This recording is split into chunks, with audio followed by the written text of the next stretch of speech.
What is success అంటే ఏం చెప్తారు? వాట్ ఈస్ సక్సెస్ అంటే నేను చెప్పేది ఒక పీస్ ఆఫ్ మైండ్తో నువ్వు ఈరోజు నిద్రపోతే దట్ ఈస్ హ్యాపీనెస్ అనేది according to me.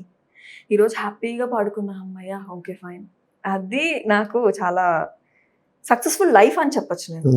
Career wise అని పక్కన పెట్టే successful life is like that only. Peace of mind అనేది పీస్ఫుల్ లైఫ్ అనేది నీకు దొరికిందంటే you are succeed in that. Okay, so that is the success. అంతే. సో ఓకే, మీకు అంటే ఈ వర్క్లో కావచ్చు, ఇలా బిజీ షెడ్యూల్లో అండ్ చాలా ఆలోచనలు ఉండేవి. సో మీరు ఎప్పుడు హ్యాపీగా పడుకున్నారు?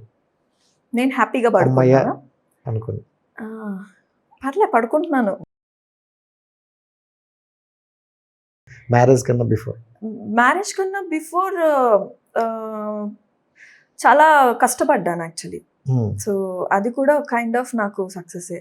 అమ్మాయి something I have done today. ఈరోజు Okay. చాలా కష్టపడ్డాను, ఈరోజు పడుకున్నాను హ్యాపీగా. That beautiful sleep I need every day అనేది నాకు అనిపిస్తుంది. ఇప్పుడు ఏంటంటే కొద్దిగా ఆఫర్స్ తగ్గినప్పటి నుంచి ఐ యూస్ టు థింక్ అనమాట, ఏంటి టుడే డే వేస్ట్ అయిపోయిందా, ఏమి చేయలేదు కదా ఈరోజు మనము. సో ఇలా థింక్ చేసి పడుకుంటున్నాను నేను ఈ డేస్లో. ఓకే,